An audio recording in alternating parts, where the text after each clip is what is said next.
La menace d'une crise plane et les investisseurs pourraient bien faire plier Donald Trump. Alors que la guerre au Moyen-Orient se poursuit, les marchés mondiaux continuent de s'alarmer. Mais alors jusqu'où est-ce que le président états-unien veut-il et peut-il même aller? Salut, c'est Hugo, j'espère que vous allez bien et c'est donc le sujet à la une de ces actualités du jour, disponible, vous le savez maintenant, sur YouTube et en podcast audio sur toutes les plateformes de podcast. Alors on en a beaucoup parlé depuis le début de la guerre à grande échelle au Moyen-Orient, les conséquences humanitaires, elles sont absolument immense, on en parle quotidiennement sur la chaîne, mais aujourd'hui on va se pencher davantage sur la question de l'économie mondiale qui est menacée par la situation actuelle. Que ce soit les bombardements états-uniens et israéliens en Iran ou encore les bombardements iraniens sur plusieurs pays de la région, un certain nombre de ces frappes ces derniers jours ont touché des infrastructures énergétiques. Par ailleurs, l'Iran bloque toujours de façon importante le détroit d'Ormuz, qui est donc ce passage maritime stratégique pour l'exportation mondiale de pétrole. Et évidemment, une telle situation inquiète énormément les investisseurs, que ce soit d'ailleurs sur les marchés financiers comme en général dans l'économie, des investisseurs qui forcément peuvent avoir peur de l'incertitude. Et là, autant dire les choses, l'incertitude, elle est absolument majeure. Dans la situation actuelle, on ne sait pas combien de temps la guerre peut durer, jusqu'où elle peut s'étendre, ni d'ailleurs si le détroit d'Ormuz va rester bloqué dans les prochains jours. Et toutes ces questions, elles poussent donc les marchés à adopter une position défensive pour tenter donc de réduire les risques. Ça s'observe notamment en bourse, donc avec les marchés financiers. Aux États-Unis par exemple, sans rentrer dans les détails, mais on peut noter que certains indices boursiers importants, notamment états-uniens, ont signé une 5e semaine de baisse. En Asie aussi, il y a une incertitude qui continue à grandir. Il faut savoir que l'Asie est très dépendante du pétrole qui circule par le détroit d'Ormuz. Et on a pu voir par exemple ce lundi matin le principal indice boursier de la bourse de Tokyo qui a plongé jusqu'à moins 5%, ou encore le principal indice boursier de la Corée du Sud qui a plongé de plus de 3%. Et évidemment, c'est des chiffres qui peuvent monter et descendre, il faut être très prudent et pas faire d'analyse court terme sur la situation, mais encore une fois, maintenant, ça fait plusieurs jours qu'on sent cette forme de fébrilité sur les marchés financiers. Et plus largement, en fait, la crainte, c'est la crainte d'un ralentissement de l'économie. L'impact le plus concret, c'est évidemment l'impact avec le prix du pétrole. Sur ce point, il faut bien comprendre que les prix du pétrole, ils ne bougent pas seulement en fonction du pétrole qui circule, ou plutôt qui ne circule pas en ce moment via le détroit d'Ormuz. Il faut aussi comprendre que les marchés du pétrole, ils anticipent notamment ce qui peut arriver demain. En gros, ce qui fait monter les prix du pétrole en ce moment, c'est pas seulement le blocage, mais c'est plus que ça, c'est en fait le risque que ça se prolonge dans les prochains jours. C'est ce qui fait que certains sont prêts à payer plus cher tout de suite, et ça accélère donc la montée des prix. Aujourd'hui, le baril de référence du pétrole, il est passé d'environ 70 $ avant la guerre à plus de 100 $ le baril, avec des pics qu'on a pu observer vers 115 $ selon les jours. On parle donc d'une hausse de près de 40%. Et cette flambée du pétrole, elle a un impact évidemment sur le prix de l'essence derrière pour les consommateurs, mais il faut aussi noter que c'est une flambée des prix qu'on observe aussi dans le domaine du gaz. Or, si le prix du pétrole et le prix du gaz augmentent, c'est toute l'économie qui peut être impactée. Des usines ont en effet besoin parfois de tout cela pour avancer. Par ailleurs,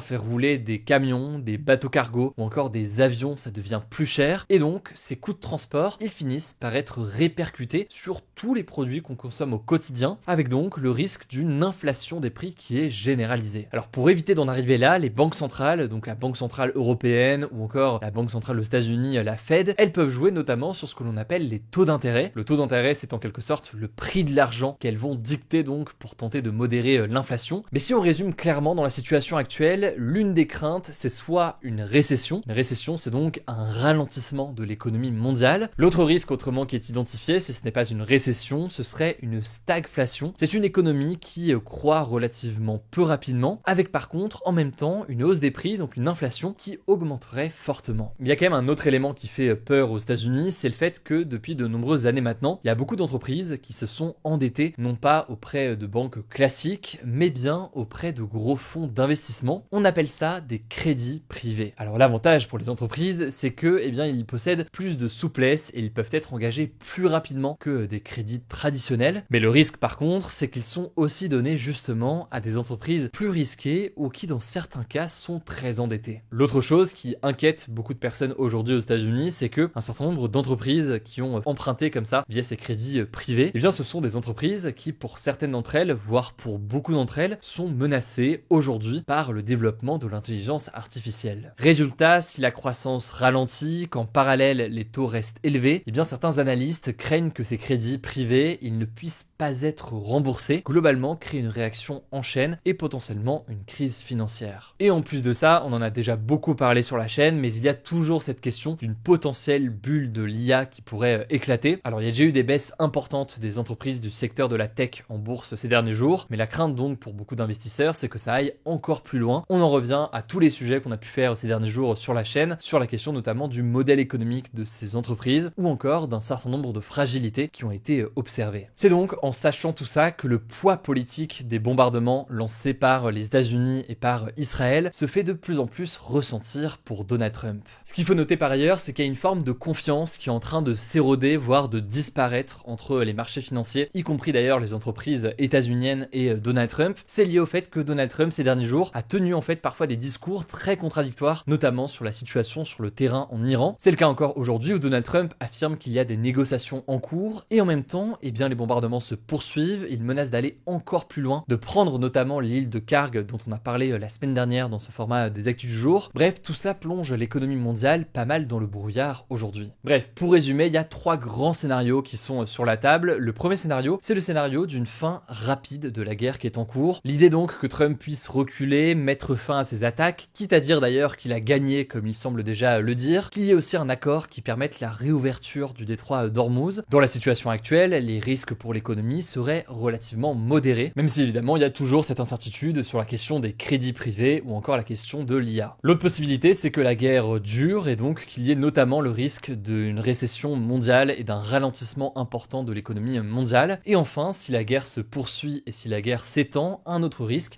c'est donc le risque potentiellement d'une véritable crise financière. Mais encore une fois, pour le moment, ce n'est pas la situation dans laquelle on se trouve. Évidemment donc, on va analyser tout ça dans les prochains jours et faire un nouveau point sur la situation géopolitique dès demain. Si ce sujet vous intéresse, le dernier grand format qu'on a publié hier devrait aussi vous intéresser. C'est un grand format que j'ai tourné sur la situation de la France par rapport à la dette. On entend régulièrement que la France fait face à un risque de faillite et donc l'idée c'était de se pencher concrètement sur cette question de la dette, du déficit, etc. et de comprendre réellement ce qu'il en est, de voir aussi d'un point de vue très factuel les différents regards politiques des économistes ou des politiques sur la question pour comprendre donc tout ce qui fait débat sur le sujet. C'est dispo sur notre chaîne YouTube dédiée au grand format ou alors dès maintenant aussi directement en podcast sur Spotify, Apple Podcast ou autre. N'hésitez pas à vous abonner aussi. Je vous mets le lien du podcast aussi en description. Allez, je vous laisse avec Blanche pour le reste de l'actualité et je reviens juste après. Merci Hugo et bonjour à tous. On commence avec cette actu. Des chauffeurs routiers et d'autocars ont ralenti la circulation ce lundi matin en Île-de-France pour réclamer plus d'aide de l'État face à la hausse des prix du carburant liée à la guerre au Moyen-Orient. L'Organisation des transports routiers européens, qui a mené cette opération escargot, a ensuite rencontré le préfet de région afin de transmettre les revendications du secteur. D'autres actions sont prévues ces prochains jours, notamment en Pays de la Loire ce mardi et en Provence-Alpes-Côte d'Azur, en Occitanie et en Nouvelle-Aquitaine ce mercredi. En fait, on en parlait ce samedi, le gouvernement a annoncé une aide de 70 millions d'euros le mois prochain pour soutenir les secteurs les plus touchés par la flambée des prix du carburant. Ce coup de pouce est équivalent à une aide de 20 centimes par litre, ce qui ne suffit pas selon la Fédération des autocaristes indépendants. Pour que vous vous rendiez compte, le gazole, donc le carburant le plus consommé, se vend 2,23€ le litre en moyenne contre 1,72€ le 27 février selon les chiffres du gouvernement analysés par l'AFP. A noter que la ministre de l'énergie et porte-parole du gouvernement, Maud Bréjon, a écarté ce dimanche de nouvelles aides, notamment pour les particuliers, en raison d'un budget très limité. Deuxième actu, un procès hors norme s'est ouvert ce lundi à Paris. 22 hommes et femmes liés à l'ancienne loge maçonnique Athanor dans les Hauts-de-Seine sont jugés pour meurtre, tentative de meurtre, violence aggravée et association de malfaiteurs. Le procès devrait durer un petit peu plus de 3 mois. Une loge maçonnique, c'est un groupe de francs-maçons qui se retrouvent dans un lieu pour faire des rituels, partager des valeurs communes et initier de nouveaux membres. Tout a commencé en 2020. Cette année-là, 2 jeunes militaires rattachés à un camp de la DGSE, donc le renseignement extérieur français, avaient pour mission de tuer Marie-Hélène Dini, une coach en entreprise. Ils étaient persuadés qu'elle travaillait pour le Mossad, le service de renseignement israélien. Ça, c'est donc le commencement, mais l'enquête a révélé une série de projets criminels motivés par des raisons variées, comme des conflits financiers, des vengeances personnelles, des rivalités professionnelles ou encore politiques. Les profils des suspects sont très variés et la plupart n'ont pas de casier judiciaire. Parmi eux, Jean-Luc Bagur, dirigeant d'une école de coaching, soupçonné d'être le commanditaire de la tentative d'assassinat visant Marie-Hélène Dini en raison d'un conflit lié à la création d'un syndicat concurrent menaçant ses intérêts. Si vous voulez en savoir plus, je vous mets des articles en description et on vous tiendra évidemment au courant de l'avancée du procès. Troisième actu, le président des États-Unis, Donald Trump, a déclaré ce dimanche ne pas s'opposer à l'arrivée d'un navire pétrolier russe sous sanctions à Cuba, malgré les restrictions imposées au pays par les États-Unis depuis depuis la crise des missiles de 1962. Ce navire russe, qui transporte 730 000 barils de pétrole, doit arriver ce mardi au port de Matanzas, situé au nord-ouest de Cuba. Cette cargaison, une fois transformée en 250 000 barils de gazole, pourrait suffire à couvrir la demande du pays pendant environ 12 jours et demi. On en a déjà parlé, mais Cuba traverse sa pire crise économique depuis plus de 30 ans. La situation s'est aggravée en janvier lorsque les forces américaines ont capturé le président vénézuélien Nicolás Maduro. Cette arrestation a entraîné l'arrêt des livraisons de pétrole que le Venezuela envoyait à Cuba depuis près de 25 ans, et Donald Trump avait par ailleurs menacé de représailles tout pays qui fournirait du pétrole à l'île. Donald Trump a donc déclaré qu'il n'avait aucun problème à laisser entrer ce tanker russe en expliquant que les gens ont besoin de chauffage, de climatisation, etc., tout en répétant que Cuba est fini et que le régime allait tomber quoi qu'il arrive. Son objectif affiché est de faire tomber le régime cubain d'ici fin 2026. Et vu qu'on parle de Donald Trump, des millions de personnes ont manifesté à travers les États-Unis ce dimanche lors de rassemblements du mouvement No Kings pour protester contre les mesures anti-immigration et la guerre au Moyen-Orient, et d'ailleurs plus globalement contre la politique menée par l'administration Trump. Des rassemblements ont également eu lieu en Europe, notamment à Rome, Amsterdam ou encore Madrid. Quatrième actu, le président chinois Xi Jinping a invité Cheng Li-hun, la chef du Kuomintang, le principal parti d'opposition à Taïwan, à venir en Chine en avril, c'est ce qu'a indiqué le parti concerné. C'est une première depuis 2016, à l'époque la Chine avait interrompu ses communications avec Taïwan après l'arrivée au pouvoir de l'ex-présidente taïwanaise Tsai Ing-wen. Pour tout comprendre, Taïwan c'est une île située au large de la côte sud-est de la Chine, et cette invitation est importante car la Chine considère ce territoire comme le sien et veut le contrôler pour des raisons politiques, économiques et stratégiques. L'actuel président taïwanais, Lai Ching-te, n'est pas d'accord avec cette idée. Il affirme que son pays est déjà souverain et indépendant sans avoir officiellement déclaré l'indépendance, considérée comme une ligne rouge pour la Chine. Le Kuomintang, lui, donc le parti d'opposition au gouvernement taïwanais, défend une ligne plus conciliante avec la Chine. Il accepte le consensus de 1992, selon lequel il n'existe qu'une Chine, mais que chaque camp peut en avoir sa propre interprétation, et mise sur le dialogue pour éviter une guerre sans revendiquer frontalement l'indépendance de Taïwan. A noter qu'aucune information sur la destination de la délégation du Kuomintang n'a été révélée, ni si Cheng Li-hun s'entretiendra avec le président Xi Jinping. Cinquième actu rapidement, la compagnie chinoise Air China a repris ses vols directs entre Pékin, la capitale de la Chine, et Pyongyang, celle de la Corée du Nord, une première depuis 6 ans. Cette liaison avait été suspendue en 2020 au début de la pandémie de Covid, quand la Corée du Nord s'était presque totalement fermée au monde extérieur. Cette reprise des liaisons s'inscrit dans une réouverture progressive des échanges entre la Chine et la Corée du Nord, et elle intervient d'ailleurs peu après le rétablissement des liaisons ferroviaires entre les deux capitales. À noter tout de même pour nuancer que cette reprise reste très limitée, la Corée du Nord reste très fermée aux touristes étrangers, et les vols concernent surtout des diplomates, des travailleurs ou encore des voyageurs autorisés, et puis la demande reste faible, ce qui montre que le pays n'est pas encore totalement rouvert au monde. Et on termine avec cette bonne nouvelle, l'île de Ré, située en Charente-Maritime, a lancé une grande enquête scientifique pour mieux connaître sa biodiversité. Concrètement, pendant 2 ans, des experts vont réaliser un vaste inventaire de la faune, de la flore et des habitats naturels sur l'ensemble du territoire, soit environ 85 km². L'objectif, obtenir une vision complète et actualisée des espèces présentes, qu'elles soient déjà connues ou encore jamais identifiées. Cette étude va mobiliser plusieurs équipes spécialisées et utilise des méthodes variées comme des observations de terrain, y compris nocturnes pour repérer certains animaux, et des techniques innovantes comme l'ADN environnemental. En gros, ça consiste à analyser des prélèvements d'eau pour détecter la présence d'espèces, notamment dans les lagunes, même si elles sont difficiles à observer directement. Les résultats permettront de mesurer l'évolution des espèces depuis un précédent inventaire réalisé en 2014 et d'évaluer l'efficacité des actions de protection déjà mises en place. Merci beaucoup Blanche. Alors pour plus d'actualités cette semaine, vous le savez je pense, mais au cas où pour les nouveaux, rendez-vous sur Instagram, le nom du compte c'est Hugo Décrypte, et si vous êtes à Marseille, à Lyon ou au Québec, il y a aussi des comptes dédiés pour chacun d'entre vous, hugodécrypte.québec, hugodécrypte.lyon